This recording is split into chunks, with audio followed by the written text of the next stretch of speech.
FIDONET is a strange beast.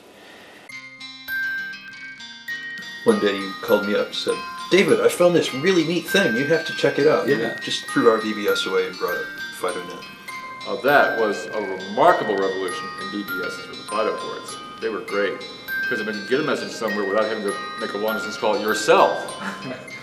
The feeling was just indescribable. The feeling was actually greater than the feeling that I had when I actually first started the bulletin board. You know, I mean, it was like a feeling of, okay, I really am a sysop. I've been accepted by my fellow sysops. We would literally sleep on the floor in that room waiting for the phone to ring, knowing that we were getting our nightly load of FIDONET info. And it was like, you know, you were always the first person up there to wait, and you would watch the progress meter. It goes, okay, we're done. Let's see who replied to my message, you know. FIDONET was really our first ability to sort of be in the broader community like the internet feels today. No, FIDONET didn't invent something that didn't exist before, but it provided it to a whole new group of people. Yeah, this is just amazing that we can get mail messages around the world and nobody has to pay anything on all these phone calls. FIDO was really what brought bulletin boards into the modern era. And so be sure and cover that well.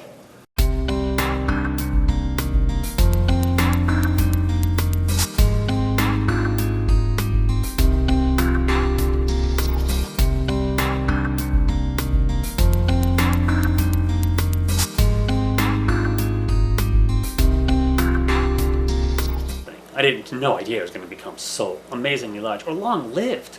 That's the part that gets me.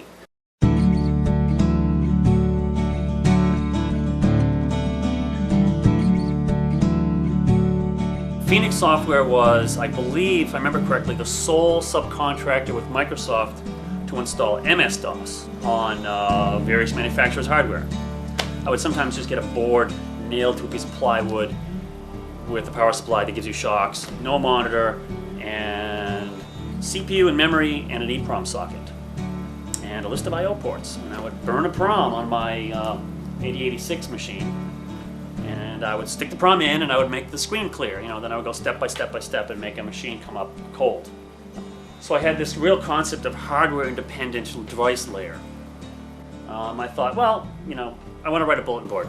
I get a spare few weeks. That could be easy. Well, you know, 10 years later, I'm still not done. But wrote this bulletin board, and it used the I/O layer I'd done for Phoenix.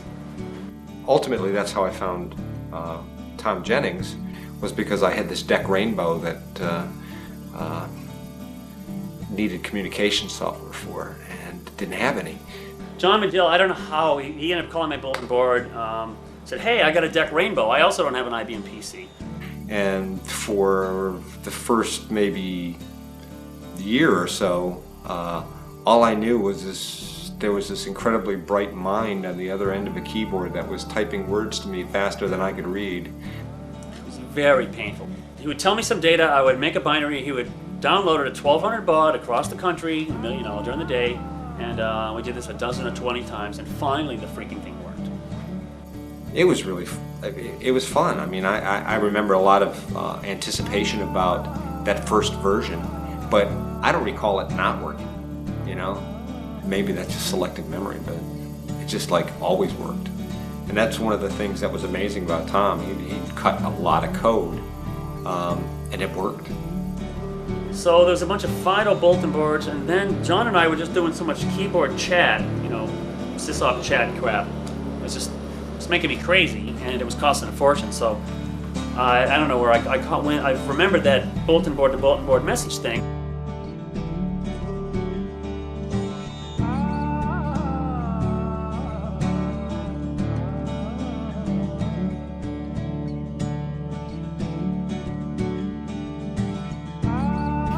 Tom and I used to talk on the phone frequently.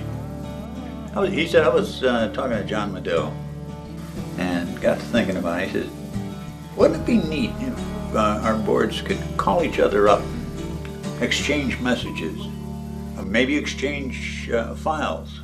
There was other talk about this stuff at the time, and I don't recall it. But they were all very complicated schemes. Oh, we must get around this local call business. And I said, well, what does it cost? Just what does it cost?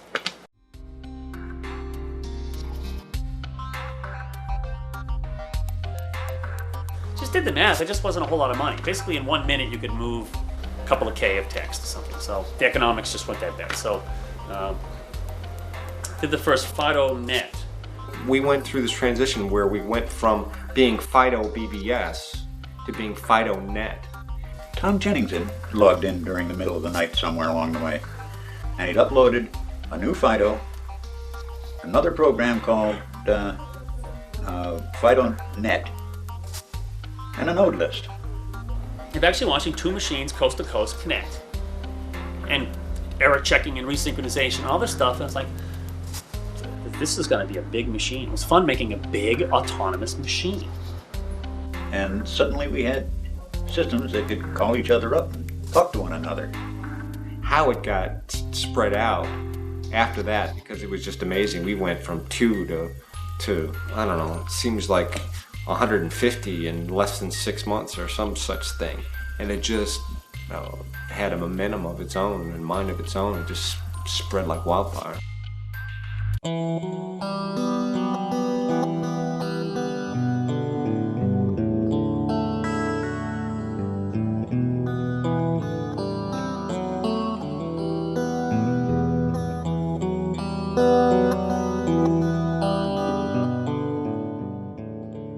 When Jennings was running it, somebody'd call him up with a change, and he'd write it down on a post-up, and he'd stick it up on the wall. And maybe he'd see it in a week or so and finally get it edited into the node list, and maybe it'd fall off the wall and he'd never see it at all. And his wall was a mass of post-its. How he ever found anything in what was on the wall, I don't know. He published the node list whenever he felt like it. So there was no way that you knew that a new node list was available. So Ken and I got together over the phone, and I said, we've got to do something about this.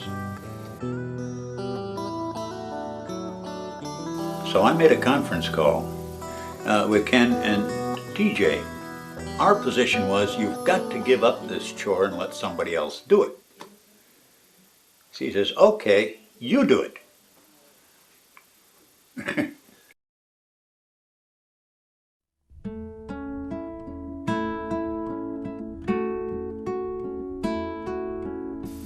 The node list continued to grow, and by late winter, early spring of '85 now, we've been in business as a network almost a year. And that's when TJ laid the awful truth on us. He had 250 node limit. Well, we were about 230 nodes at that time. And so we started getting panicky. That's when we started talking about, what are we going to do? We're running out of node list space. The node list is becoming unmanageable. It's so big anyway.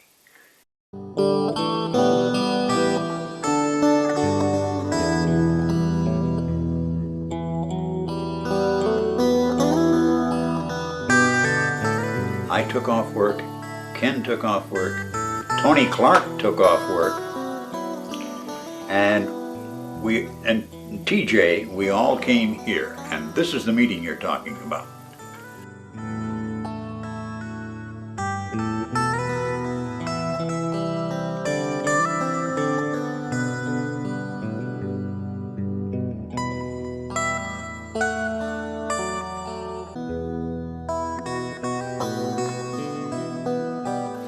TJ had some maps in his knapsack, and he pulled out a map of the U.S. All it had was the outlines of the states.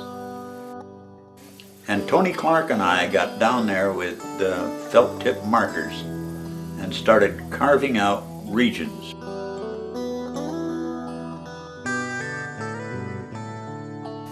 You're into trivia here. Do you know why how the first FIDONET regions in the U.S. were created? It was based on the NCAA basketball brackets. It was totally arbitrary, really. What we were trying to do was come up with more or less equal populations as best we could guess. We were all prepared for a horrendous horror story when we switched from the amorphous net to the net node concept, because we all did it on the same day. That sticks in my mind more than anything else when, you know, they had us go from just nodes to net node, and how, you know, they were all so worried about, you know, we're going to do this at like midnight and everything's going to either work or it's all going to blow up, and everybody had to be ready to do the same thing at the same time, and, you know, the good old days. I figured, oh, it's going to be a catastrophe.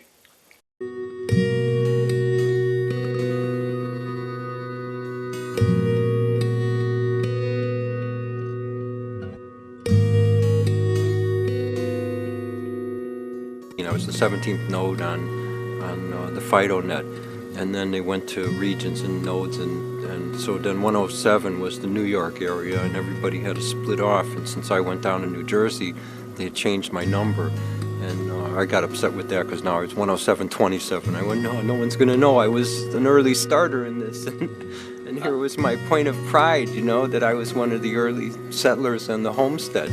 So yeah, I got really, it was a giant ongoing software project. It was kind of open-ended. It's kind of fun up until like 92. You know, almost 10 years.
It was amazing, some of the stories that I was told.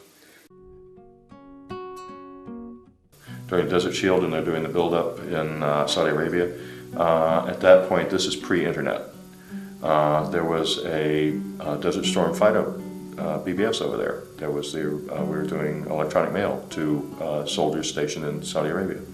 And at the time, this was pretty groundbreaking. The lure of having stuff sent to me and available for me to read when I wake up in the morning from God knows where on the planet, and yeah, it's the planet because there was stuff popping in from other places. It wasn't just local stuff. You know, it worked well. I could send, you know, email messages across the country long before anybody heard about the internet. You know, long before people, what email, what's that? Basically for free, I could send a message from here to New Zealand, Australia, you know, New York City, wherever. I remember this one guy, I don't remember where he was, I just knew he wasn't on our continent. I would send a message out to him, and it would take 2 days for the packets to get to his BBS. Then he would reply, and it would take another 2 days for the packets to make its way back to me. That was a fascinating thing. You're projecting your presence vicariously out, and you have no idea how far it goes. when you get to the messaging alone, there's that to field in the subject area. That's the news groups. This is a news group that has a to field in it.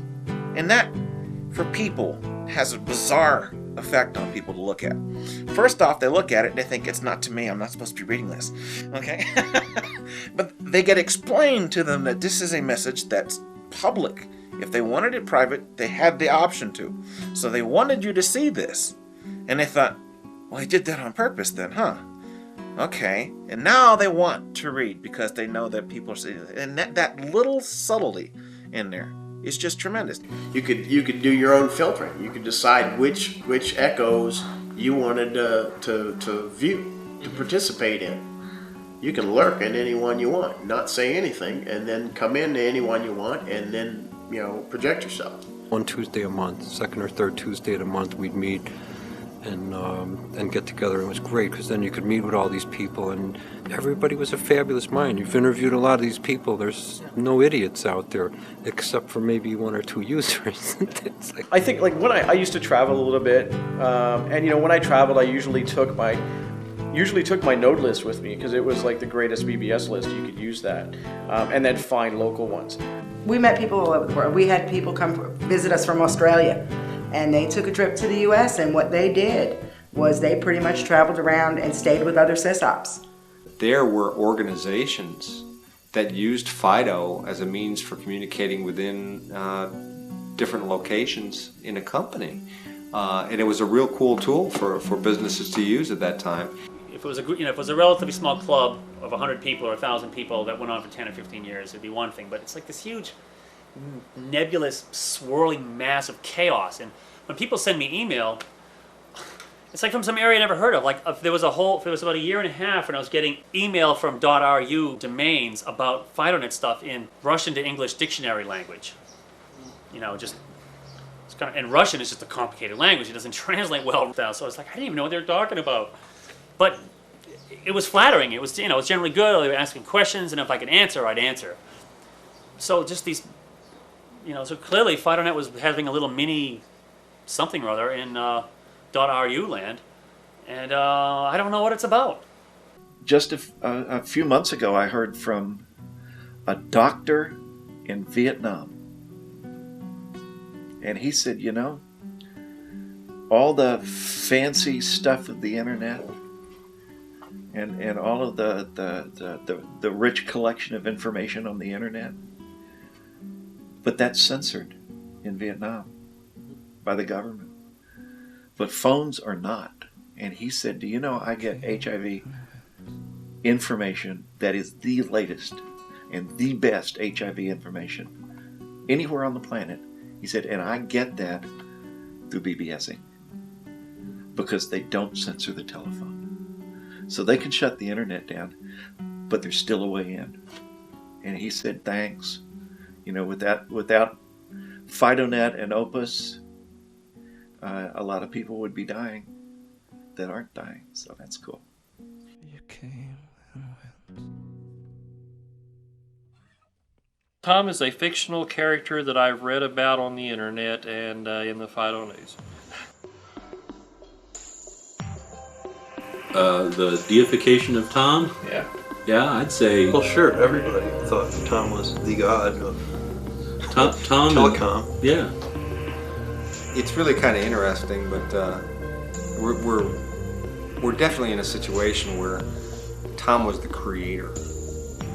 And you can look at that from a religious or a spiritual perspective, or you can just look at it as he was being creative, and he created this thing that had a life of its own. You bet. And when you got to meet him, he was so aloof, just because he's a character. You figure that out after years, Tom was this incredibly admired individual that put a lot of time into doing something that he believed in. Now, maybe it was just for the excitement. Maybe it turned into something. Maybe what everybody thought it was for Tom was nowhere near what it was for him. And I imagine that that's probably the case. I guess everybody really has their own view of the, quote, Tom Jennings dream. He did a lot to promote that messianic image. Now, you're talking to him, and this is 20 years later, okay? And we've all hopefully grown up a little bit or changed in a number of ways, but there was no stronger supporter of the messianic image of TJ than TJ. Right. Yeah. Absolutely chaos. You know, it was like, yeah, I'm saying this. Let's hear the applause from the wings. That's what I'm saying. You know, and Laura loved him. He deserves kudos for what he did. There's no question about it. His idea was we were in FIDONET to communicate. I don't think Tom wanted to be the emperor of anything, and I think he'd probably be amused by the idea of people coming to him saying, "Oh, Holy Father, we want you to rule on something for us." Everybody's going to have their view of what Tom Jennings' dream for FIDONET was. I think really his dream was, in a nutshell, communication. Getting people to communicate. And I think if you really want to boil it down a little farther than that, I'm not really sure that he had a dream. I think he just had an idea that this would be fun to write this software. It just gets used to justify any old thing, which is kind of flattering that I have this apparent power. In fact, you know, send me checks. Everyone send me checks. So there was this net node thing. The region, the linguistic error I made was calling it a region, with the idea that nets are encompassed in the region. Rather than just being a logical entity, they were taken to be political boundaries. And this gave them this de facto position to assume geopolitical power over sections of the FIDONET. And that started in '84 and was, as far as I'm concerned, the goddamn fucking ruination of FIDONET. The political conniving over region stuff. And the little petty thief stuff. Oh, petty dim-witted bulbs who I still get mail from once in a while. The technology is easy, it's the politics that's hard. There was this whole political side that just, whoa, yeah. I have approached people in the past, hey, how about FIDONET? And they're like, ooh, too much politics, too much fighting. It's the same crap that's been happening ever since Tom created basically the second node out there. I mean, the politics have been going on since day one, and it's just people that are trying to do their own power plays. It's sad that they're taking a really nice technology and distorting it to their own means. FIDONET was a good thing. I really enjoyed being associated with FIDONET. The politics killed it. Instead of getting something accomplished and done, when you put something on the floor, everybody else wants to be part of it, and the only way they feel they could be part of it is by trying to make that thing better. And then you get involved in a bitching competition about how it should be done right. Nothing ever gets done at all, and all that's left at the end of it is just a whole bunch of bitterness. When you have a small group of people, everyone knows, you know, and we might have foibles and differences, but I can see you're working on this, and so things sort of work out. But when you get to the point where you have people who don't know each other, then you get to the point where people perceive that there's an inside and an outside, and they're not inside, and things are being done to them from the inside, and then people scream and yell. Whereas if you would have said, we're doing it this way, this is how we're going to do it, you people make it work, would have been much better. But no, they could never get themselves to commit to paper on something. All the nights you sat there after sending flame mail to somebody, you know, oh, I don't want to coordinate with you anymore, you suck, bing, and you'd watch as and you would do a forced drop, right? You would force the upload to the node immediately, and then you'd sit there and you'd wait, and you'd pull the node, and then bing, it would come back, and oh, well, you're an idiot, and you have snakes in your bathroom, and yeah, you'd sit there, it was so funny to watch. I mean, now you look at it and it's ridiculous. But in a region, you would have little hot spots like this, and every now and then, like the Pittsburgh sysops would all be screaming, yelling mad at their NC, and like, I have no idea why. What's the big deal? Does the mail get through or not? It either does or it doesn't. Who cares? Then it just sort of started to become so much flamage. It was like you never were doing anything right. But eventually it became almost a battleground where, well, you can't get it right, but I know I can, and then sort of everyone wanted it. Then it got into, well, we run the right BBS and they run the wrong BBS, so we need you to kick them out. Private individuals, most of whom had real jobs for real companies and did this in their spare time at their own expense, you know, with their own money, and didn't have time to mess around with all this political stuff. You know, because I want to be able to turn my computer on, and I want my email to go, and I want my news groups, I want my Echo Mail, and that's what I want. And I don't want to deal with the rest of this stuff. You know, the day my computer stops working, and then maybe I'll get involved. We're not going to agree. We don't need to agree. The protocols have to run. That's all. We're never going to agree. We shouldn't have to agree. Technically, the stuff works, and if you want to spin off your own network, that's just fine. But the rest of it, you know, he doesn't give a flying fuck about the politics of FIDONET any longer. I bet he's disappointed in how things turned out. You think so? I mean, If he were not disappointed, I think he would still participate. It just has to follow these minimal standards. The rest of it, I couldn't give a shit. Who, how, what bad thing they did, whether they're Nazis, Mother Teresa, you know, I just don't care. And it doesn't matter. It just doesn't matter.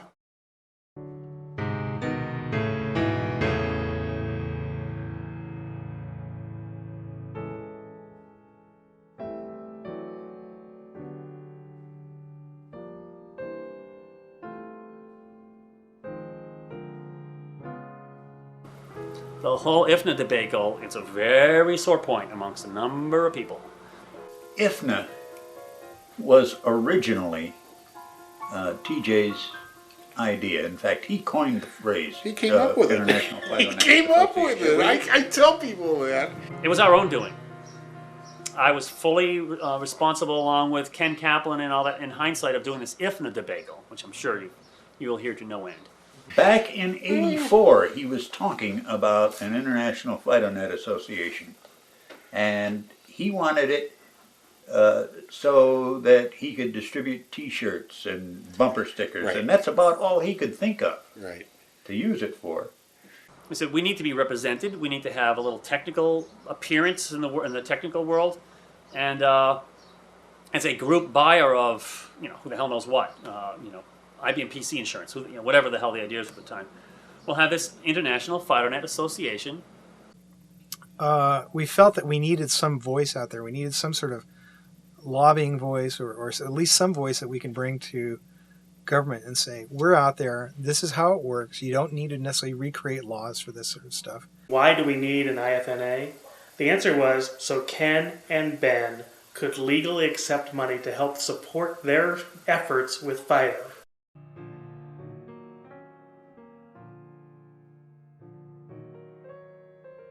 Ken's phone bill at that time was monstrous because he was pushing the node list out.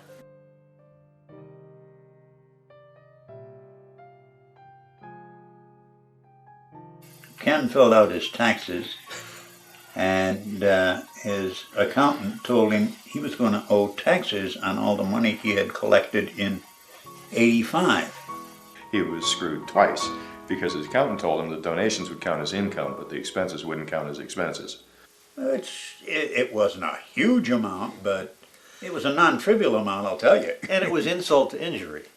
And Why to report it as income? Exactly. So that was one thing that, you know, suddenly, and he's already collected he'd already collected by April as much in '86 as he had in all of '85. It was basically structured so that money could be given in, so that the people who were putting out lots of money for their hobby wouldn't have to put it out. It would be taken care of, so that those central nodes, the modems would be given to them. But we needed an organizational framework in which to do that, and conventionally that's a 501c3 nonprofit corporation, so that's what we did. That was the beauty of it.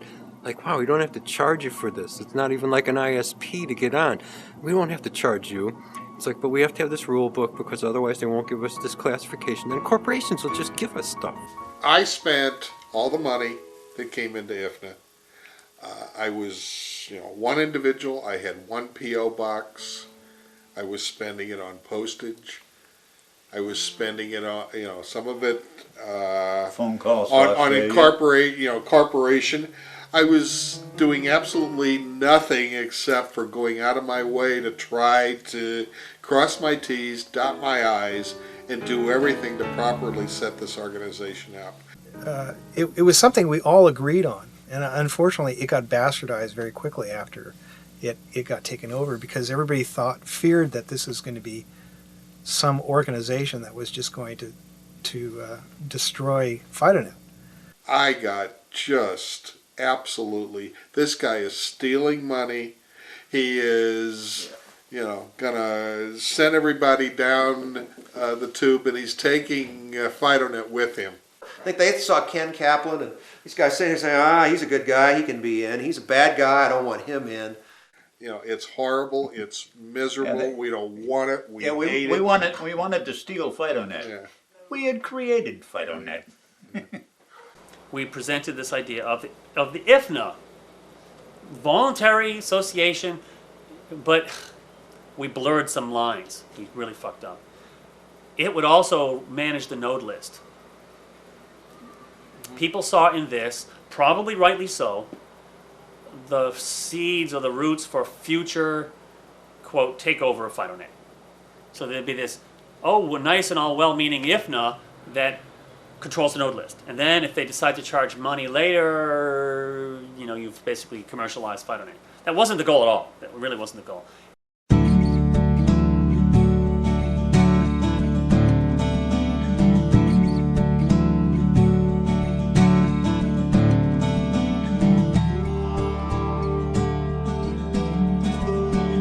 Everybody had been able to think about it, because I guess they'd announced before this meeting that this was going to be the big organizational meeting of the IFNA, and they'd left people alone way too long to think about what that might mean. And they had already decided not only how horrible it was, but specifically which evil, foul, universal crime against humanity it was going to commit. And when they stood up there, I don't think anybody was more stunned than they were. What happened was it blew up in front of us. We were like shocked. People are screaming, we're being railroaded, blah, blah, blah. And then, once that polarization hit, which was within 30 seconds of the first meeting to discuss whether we should do this and whether this was the way to do it, it was spiraling out of control from then on. It was a whole horrible mess. We didn't understand what was going on. There was just no good way to please the masses. So IFNA was a nice idea, ill-conceived. I think on our side, people might have been less altruistic than others.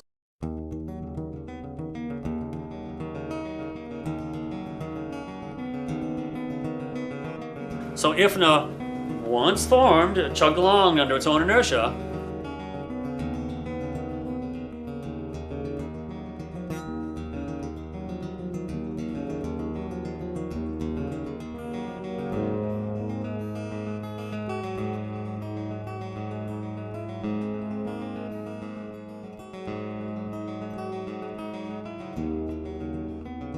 By 86, I think in 86, I did the big embarrassing debacle on the podium. Was very stressful and a painful day. Yeah, he was not a happy man that weekend. But we said, you people are fucked.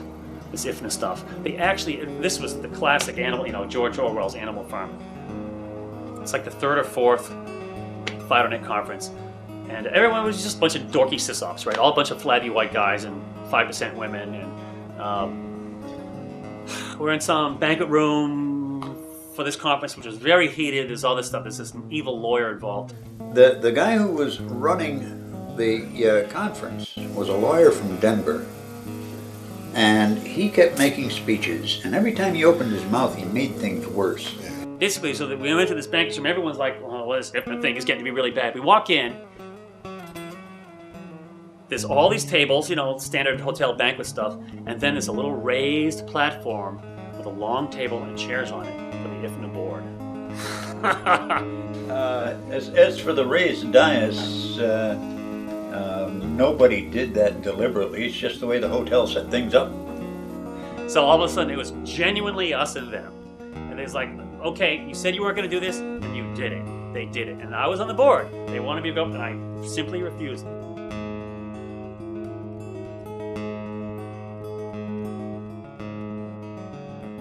I said some horribly disparaging thing about it, and other people were up in arms. And then poor Ken Kaplan, because his heart was always in the right place in this stuff, always. Poor Ken Kaplan said, okay, that's all, and it just collapsed into chaos.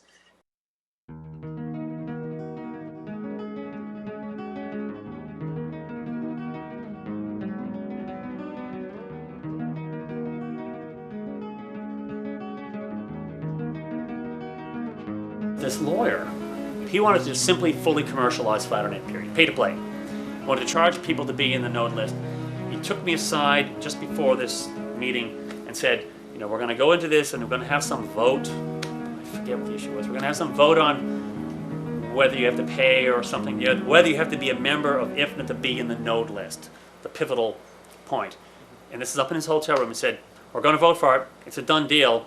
If you go along with it, being me, it'll all happen smoothly. If you go along, well, it's going to happen anyways. It'll just be a lot of trouble. And I should have said, fuck you. I didn't say fuck you, but I virtually said fuck you.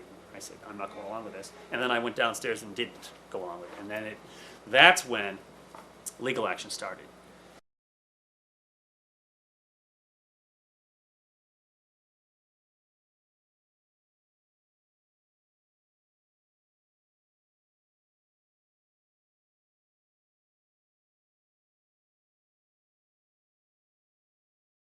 It was fairly easy for a small number of people to wreak a large amount of havoc. And it's easy also to lose perspective on that and realize that on a large scale, the network crawled on. It breaks up into little pieces and it reforms, and it doesn't really matter. Because underneath there's people who are using the network technology to do something between us, and there's this raging lunacy over here, and they just don't have to look and pay attention to it at all. So that was its saving grace. It just runs in spite of the idiots.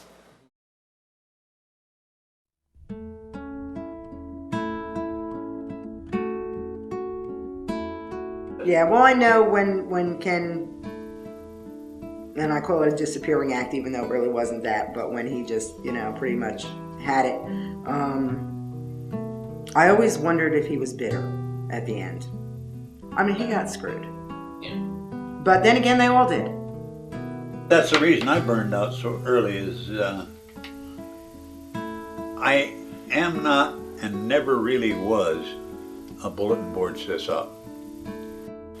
What I was into was the technology, the creation of technology, the advancement of technology. That's where I got off.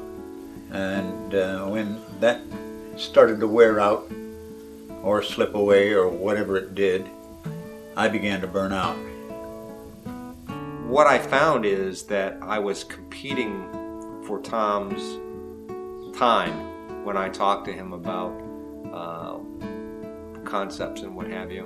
And at one point I just realized that I had to let it go, because fighting for space in this wasn't what I had in mind.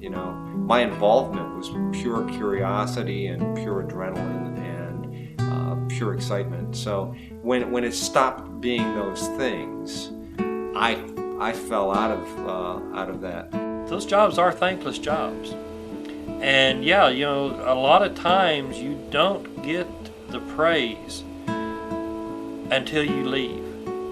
It's so nutty, and you sit there and you're getting cursed at, and I'm not an evil guy, I know I'm not, what the hell? And they eat you up. It's like you're sitting there and all of a sudden I realize, my wife divorces me because I'm always on the computer, but I'm on for these stupid conference things trying to straighten, and explain myself over and over again. And what am I doing this for? This was supposed to be a nice hobby. And whenever you throw up your hands and say, "Oh man, I quit. I'm so tired of this." Blah. Well, you can't leave. You're the greatest we've ever had. Really? Why didn't you tell me that? Back then. Why do you wait until now? When we let FIDONET go,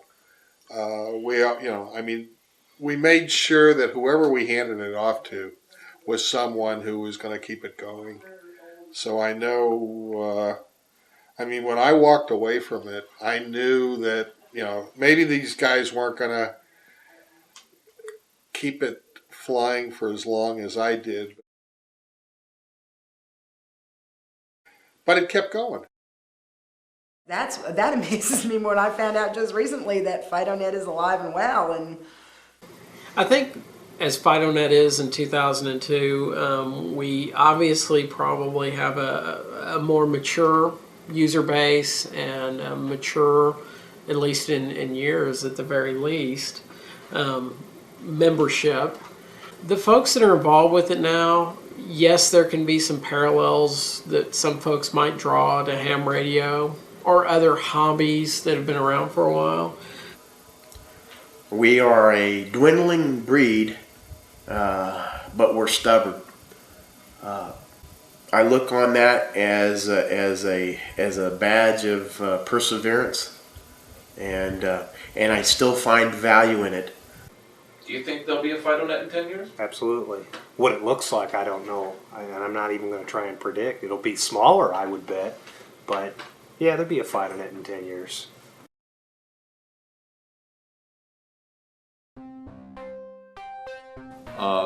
My thanks to Tom Jennings for writing FIDONET. I mean, that was brilliant software. The concepts that he worked into that were just great.